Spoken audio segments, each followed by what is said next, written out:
going on, you guys? Welcome back to the channel and welcome back to another video. So that was filmed on the Blackmagic app that you can download for your iPhone.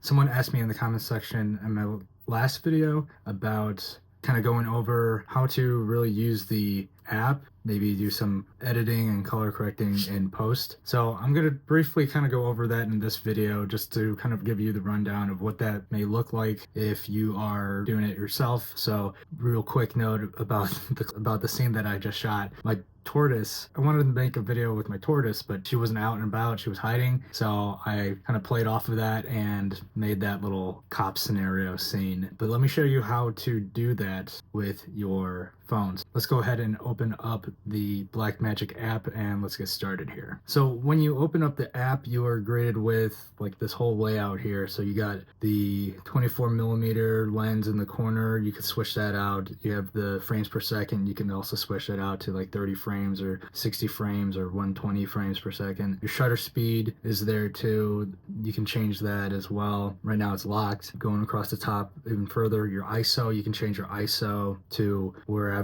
you need it to be. Quick note, if you don't know what ISO is basically fake light that your phone or your camera can make to brighten up the scene just a little bit. It's artificial lighting is what that is. So that's a big thing to play around with before you start filming. On the right hand side of the screen, you can see there are your different lenses that you could choose from. There are your 2x zoom. There's a bunch of different options on here that you would just kind of have to play around with to get to where you want to have your image dialed in for your shot or for your scene. So go ahead and mess around with those, get to know those. I'm not going to go over too much about it because that's just for a whole another video, but I just want to give you just the general layout for what you're looking at before you go ahead and press record. In my last video, I did show you guys how to set up for log. So if you haven't watched that video, I'll leave the link to that video down in the description so you guys can watch that and then maybe hop back into this video and you guys can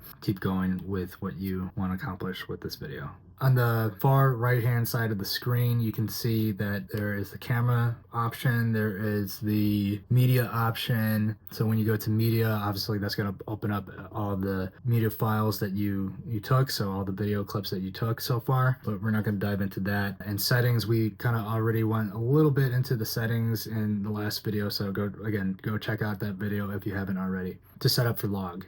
Okay, so here is one of the angles that I got for this little scene that I did. Kind of have it low. If you're looking at my ISO right now, it's about 200. I'm kind of just messing around with the ISO right now, just trying to get a gist of where I need my ISO to be. And the way to do this is to look at your waveform in the bottom left hand corner of the screen, and that's going to depict where you need to sit pretty much in your exposure, and that's going to get you to a good point to then go ahead and press record. But when you look at your waveform, you want to make sure that your waveform is kind of towards the middle, not too far left or not too far right, because if you go too far left, you are going to start to darken your image, and you don't want that, because in post you only can bring up the brightness so much until it starts to not look too good because you captured it so dark. And you don't want it too bright because you can't bring down the light that far in post if you have filmed your footage overblown. So you want to just sit right about in the middle. So I'm kind of just toying around with that right now and trying to see where it sits. And I think for the scene, I'm going to leave it about right there, as you can tell. Just trying to figure it out, trying to look at my waveform. Okay, got it set. I think that's where I want to take this first shot here. Okay, and then all you have to do is press record, and we're rolling right now, and I'm gonna cut the clip and onto the next scene. You can tell that my tortoise is inside of the log, and she's chilling out, hanging out, and she's faced away so you can see her backside. So she's quite the character.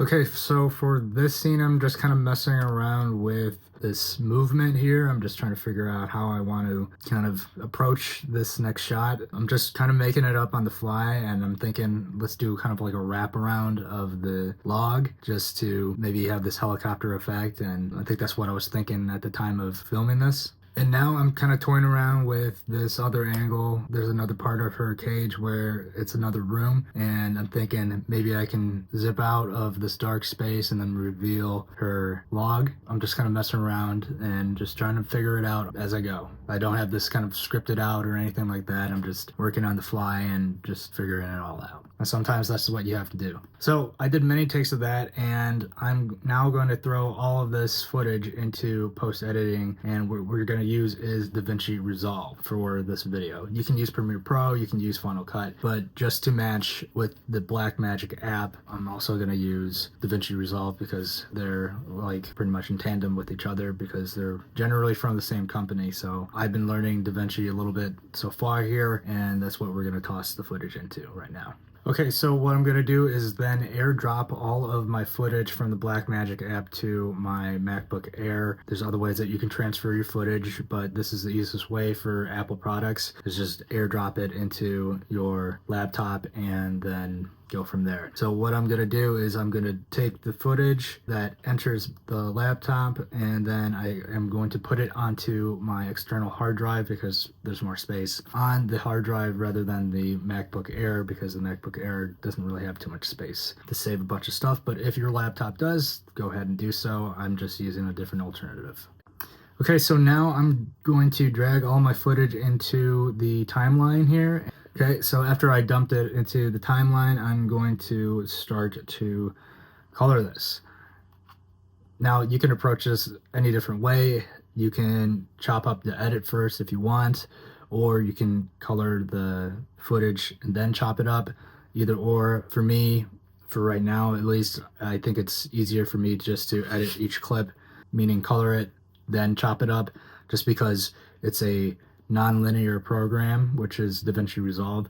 If you're using Premiere Pro, or I'm not sure about Final Cut, but they're more linear in the fact of you can be on one page, you can be on one part of the application and do everything on one page. Whereas in DaVinci Resolve, you're kind of hopping back and forth in between separate pages, and that's just the difference between the three different editing programs. What I'm going to do is I'm going to make these things called nodes, and I'm just going to do a real basic simple node lineup, or if you want to call it a node tree or whatever you want to call it. To do this, you're going to press, to make the 4 nodes that I'm going to use, I'm going to press Option and hold it down and press S 3 times to make the 4 nodes that I need. Next, I'm going to label the nodes so that way I know which nodes I'm working off of. So I'm going to label this one log, this one pre-log, this one white balance, and this one over here creative.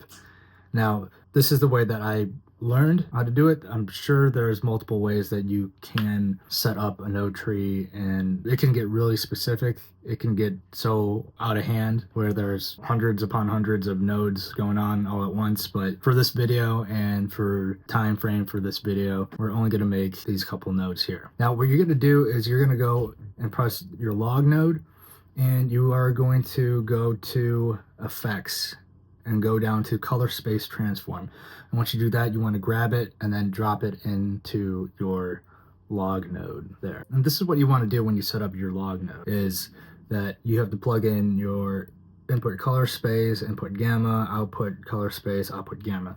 That could be for another video as well by itself, but this is the way that you want to dial in your color space transform for your footage that is shot from the Blackmagic app. So what you're going to choose for your input color space is rec.2020. Input gamma, you want to do Apple log, so your output color space is going to be rec 709.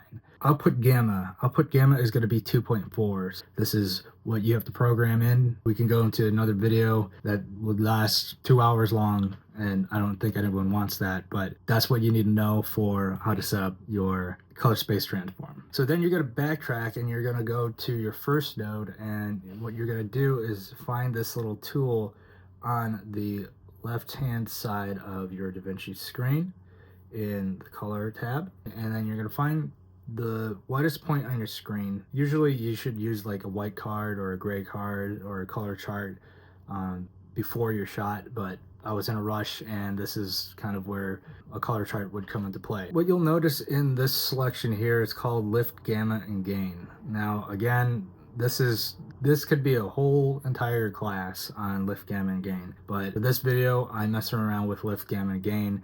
That is lift being more or less the shadows, gamma being the mid tones, and then gain is going to be more of like what the highlights are. So in all of these selections here are just in general. If you go to your curve section, if you move the bottom part of the line, that is basically your lift. Your gamma is going to be somewhere around here, and your gain is going to be somewhere up top, moving it left to right. We're not going to go too far into detail with that, but that's generally what that is. And you're generally just adjusting your footage and getting it to a general better look than what it is right now. So do your best to dial in the image as best as you can with lift, gamma, and gain, and go ahead and move over to the creative node that you made, which is the last node that you made, the fourth node that you made.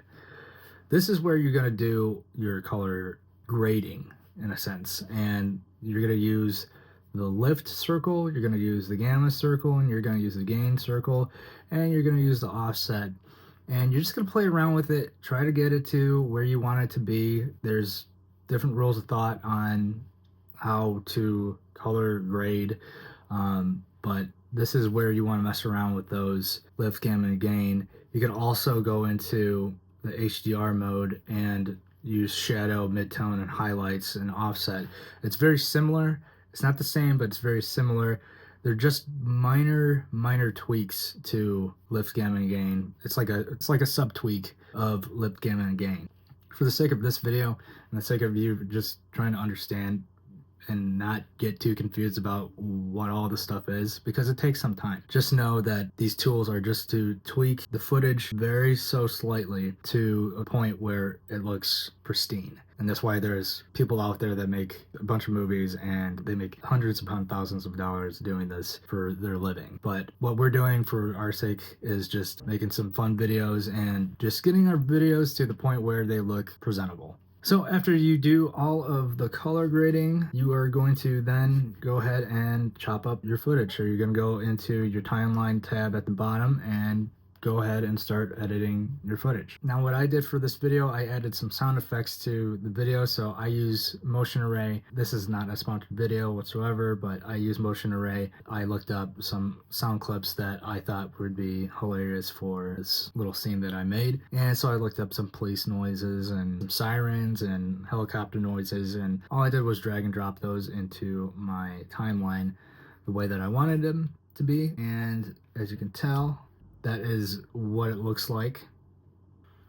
And there you have it. Once again, I'll play the clip for you, and thanks for watching, guys. If you guys have any other questions, comments, or concerns, please let me know in the comment section down below, and I'll try to do my best to answer those questions as best as I possibly can. Again, DaVinci is a pretty big program to get to use, but the more that you practice and mess around in the program, the more you'll get familiar with the program and know what to use and when to use it. Again, use those 4 nodes that I talked about, start with that, and then maybe you can add on from there or branch out from there and make bigger nodes and add sub nodes and things like that. But for now, if you're starting out, this is kind of where you want to start. I think it's a very good starting point to go off of. Keep messing around with that and have some fun with it. Here's the clip again.